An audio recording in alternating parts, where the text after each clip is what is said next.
My wife cheated while I was having mental health struggles, so I made sure to tell everyone what she did and get at her good. Got my revenge. I, 37 male, have been married to my wife, 36 female, for 9 years now, but we've known each other since high school.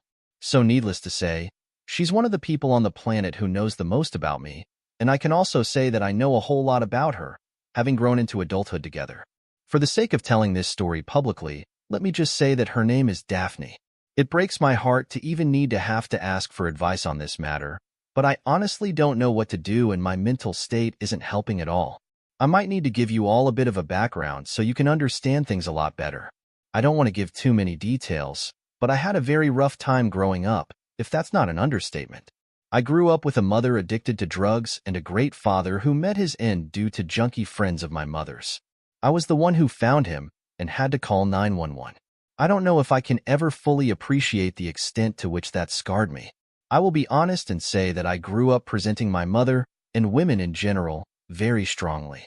I entered foster care with a very kind foster family, and I was unnecessarily a jerk to many of the people in the house. But with time, their love softened me, though I was still holding on to a lot of pain quite naturally. I started seeing a therapist very early in my life because I've been dealing with a lot of mental health issues, but I always try to stay positive and fight through things. Meeting Daphne in high school was also a major boost in my happiness, and we were friends for several years before the notion of anything romantic even started between us. Again, I was extremely resentful towards women, and I think having a healthy relationship with Daphne sort of helped me push out of that. Anyway, we both graduated high school and went to the same college where we both graduated once again. Honestly, everyone could tell that we'd likely end up together, but I guess trying to be the edgy young adult that I used to be, I would deny it and act oblivious to even the mere possibility of ending up with her. About 2 years after graduating from college, I officially asked her to be my girlfriend. I proposed to her a year later, and 9 years ago, we got married. Daphne wasn't there through the absolute hardest times of my life, but she's always known about my mental health struggles, and she has been there to witness some of my hardest battles. I've always apologized for the way I might treat her in those moments, or the way she needs to baby me, but she's always been so kind and she's always said that she doesn't mind. I even asked her at several points in our relationship whether she was sure about being burdened with me and my problems. But she always claimed that she was, and that she'd go the entire way with me. I think that's enough background. You should be able to understand what I have to say with this much background, so let me try my best to tell it. The real problem started about 4 months ago when I was dealing with a pretty bad episode of depression. Honestly, as much as I pushed forward in life, some of the things that happened way back in the past still have a pretty strong hold on me, and it's hard for me to completely let go of them, no matter how many therapy sessions I choose to attend. So bad episodes have become fewer and farther apart than the older I've gotten. That episode lasted about 5 days, and usually Daphne is with me as much as she can be, but it was very clear that something was very different this time around. She stuck around the first 2 days, but halfway through the third day she seemed cold and she told me that she had something that she had to do. I wasn't in the headspace to really inquire about what it was that she had to do, so she left and came back much later in the night. I'm not too sure what the time was though, and the same thing happened in the next 2 days. It was the final day that I noticed that she came back around 1 a.m. I didn't have much to say about it though, again because of how I was feeling. It was only when I was fully out of the whole thing that I started to think about it with a clear head. I've known her for about 2 decades, and that was very unusual behavior, so I stayed on my mind for quite some time. To be honest, cheating wasn't part of what jumped into my head because you think that you know people, right? I considered bringing it up, but for some reason I decided to let the whole thing go, which was likely a dumb move. Now, it wasn't until about 2 months later when I had a really bad day that I realized that something seemed to be up. Just like the other time, she basically disappeared halfway through the day, and I knew that something was really wrong at this point. It made the day much worse because it seemed like Daphne was avoiding me, which was very unusual behavior from her. Fortunately, this was just a bad day and not a proper episode of depression, so I bounced back by the end of the day, though she wasn't back by that point. As soon as she stepped back into the house, I paused the game that I was playing, and I asked her where she had been.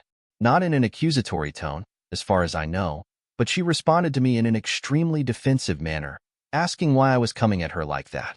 It came out of nowhere, and I was really shocked because I was pretty sure that I hadn't spoken unkindly in any fashion. She seemed ready to explode at me, so I took a breath and asked her again as calmly as I could, and she just stared at me angry for like a full 10 seconds before she eventually said that she had a date with her girls that she completely forgot about. Honestly, that answer sounded suspect to me, so I brought up the previous time that I had been depressed, and the way that she had also gone out during those days, but she claimed that she had no idea what I was talking about. To be fair, it had been over 2 months at that point, so I didn't want to call her a liar. In my head, though, a pattern was starting to be established. Even after things started to seem fine between the two of us, it was still on my mind because I knew there was something being hidden. I just couldn't figure out what it was. It was when Daphne vanished on a third occasion. I wasn't even having a bad day. I was just really busy, that I knew something had to be up. It was so evident to me at that point. When she got back home that day, I didn't attempt to start any conversation about where she had been. I just conversed normally about mundane things, and she didn't lash out or anything like she did the other time. I was hoping she might have volunteered where she was this time around, but she didn't say anything to that effect. I think it was precisely at that point that I knew I was going to have to find out where she was going on my own. I have always been a relatively tech-savvy person, and I know my way around an Android phone pretty well. As soon as my wife went into the shower without her phone, I went straight to Google Maps to check her location history that night. She went to a bar, and then to what seemed to be a residential address. I checked the previous time that she had disappeared like that, and it was pretty similar. She went to the same bar, but she ended up in a different house. I was taking pictures of all this with my phone, especially because I planned to do more research on the addresses she was heading to. All I needed was for those addresses to truly belong to any of her girls, and I would feel so much better. I was going to check the dates for the very first time that she disappeared, but I could hear her wrapping up in the bathroom, so I stopped. But honestly, I felt like I was going to lose my mind from the uncertainty. I wasn't too sure how I was going to find the information that I needed based off of those addresses only, but I knew it would be the only way that I could get any closure. I knew there were two possibilities. If that my wife was cheating on me, or she was truly going out with her girls quite unceremoniously. Going out to bars and ending up at someone's home could align with what she had told me, but it also could mean that she was going out to bars and going home with random men. She eventually came out of the bathroom. We did some small talk which I really had to struggle through, and she went to bed. She went to sleep with her phone in her hand, and I carefully pried it out. My heart was beating furiously, trust me. She didn't wake up though, and after doing a little mental math, I checked for the first day that she disappeared suddenly. It was the same thing on all 3 days. Though on 2 of those days, she went to the same address after the bar. I think it was at that point that I realized what I needed to do. I half considered hiring a private investigator to tell me who lived at the addresses that I had, but I realized there was an easier way for me to do things. I just need to set her up. The next weekend, I did my best to fake being in a mood, which was a lot harder than I assumed it would be considering all the practice that I've gotten through my years. Exactly as I wanted, around 6 p.m., Daphne went to the room, came out dressed, and slept out of the house, thinking she was unnoticed. A few minutes later, I went to with the cartoonish disguise of a pair of shades, a jacket, and a baseball cap, and I headed straight to the same bar that I knew she was going to. I really hoped she wouldn't be able to identify me, otherwise my plan might never work again. I walked into the bar, and it didn't take me long to spot her sitting at the bar. She was alone, but she had ordered a drink already. I remember hoping that her friends would eventually join her there. I found a corner to sit in that I hoped she wouldn't notice me in, and I waited for a long time before I saw someone sit beside her. I sat there in silence for a bit before he said something to her, and I guessed from the body language that they didn't know each other. If I had come in about 10 minutes later, though, I'd likely have reached a different conclusion with the way they were laughing and the way she kept touching him. I really felt that I had seen enough at that point, but I used my self-control to wait and see how things were going to play out. There was still a stupid part of me that was hoping that her girls would show up, and the guy was just there to help kill some time. Nope. I was there until about an hour and several drinks later when they both stood up and exited the bar together. I followed them as they went on foot about 3 blocks away. Then they went up to an apartment building, and that was it. I felt like I was going to lose my mind, and as someone who already acknowledges that they have a fragile psyche, this certainly didn't help. I felt like I was going to lose my mind from across the street from the apartment building. I decided to wait, though. I was going to wait until she came out. I would take a picture, and I would head back home. That was my plan. It was my plan until I actually saw her come out with a guy. I took several pictures as they stood under the well-lit entrance to the building, but when they had a parting kiss right there, I had taken my last photo. I stormed across the street against what I knew was my better judgment, and to be honest, I know I was very uncomposed. You can't blame me, though.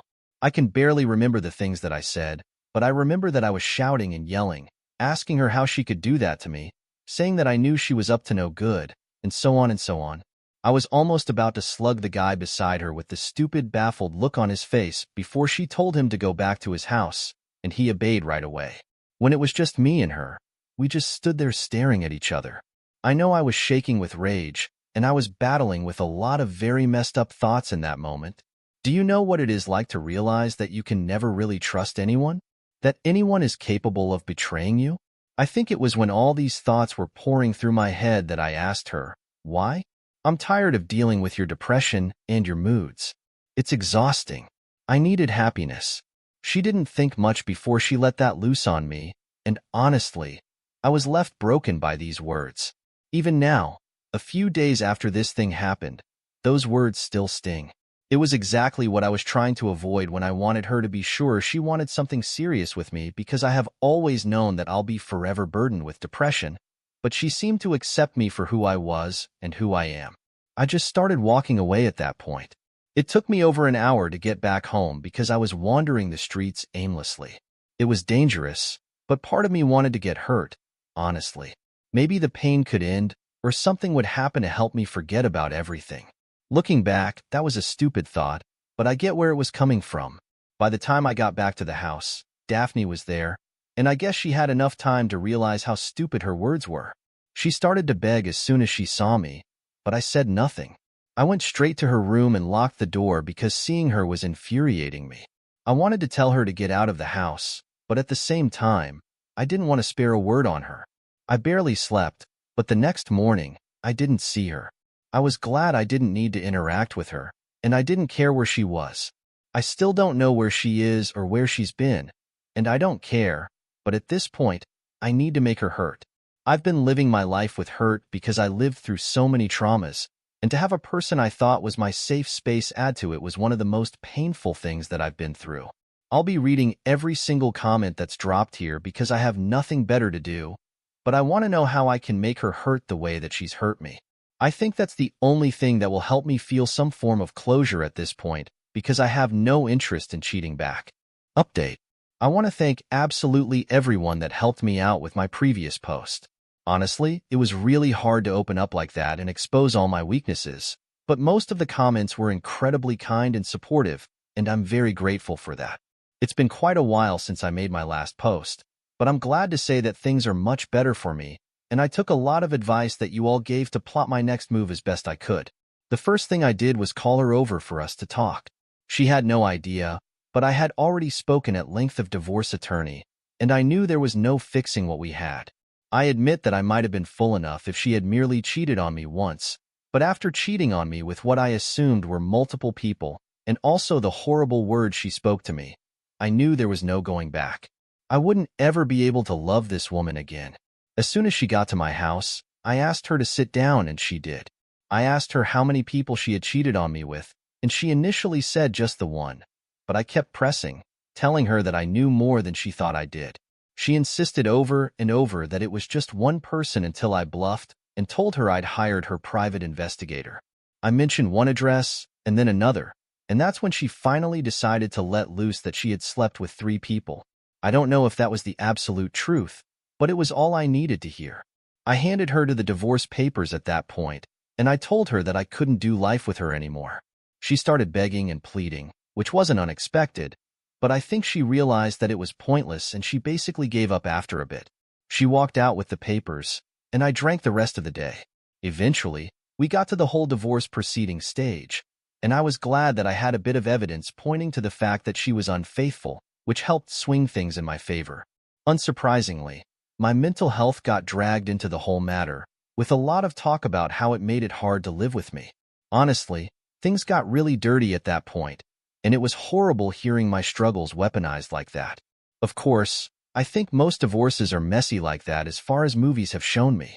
I don't want to bore you with how this side of things went, but it dragged on for a pretty long time.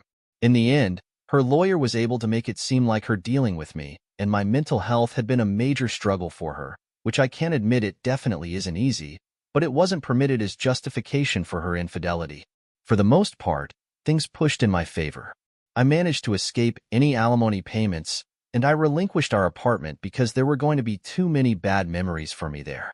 I managed to get the car, though, which was certainly going to be more useful for me than the house would be. After the divorce, weeks later, once I had settled into my new place, I made sure to tell every single person who knew both of us that Daphne and I were splitting up. I went into detail, not telling a single lie, but exposing her for cheating on me because of my depressive episodes. I sent the same text to friends, family, coworkers I was familiar with, and even our former landlady. I needed to make sure that everyone knew that she was a scumbag so that if they wanted to get involved with her in the future, they'd know what they were up against.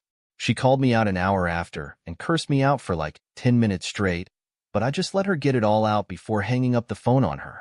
I haven't spoken to Daphne since she called me to yell at every expletive in the book, but a coworker replied to a message of mine saying that she's been having a hard time with gossip in the workplace, that maybe I'd consider recanting your statement to help her out. I left her on read. I don't think I'm going to do relationships anymore. There's too much fear in me now as the ways a woman can hurt me, and I'm not excited to discover a new one. Maybe I'll have fun on dating apps because the body has needs, but I don't think I'm going to have to laugh for anything serious anymore. I'm relatively old, I don't desire children, and maybe not having a woman in my life will bring simplicity, which is fine by me. Anyway, I hope those of you who choose to will find women you can trust and love forever, because I know that they're out there, but I'm just not willing to take the risk and find any of them myself.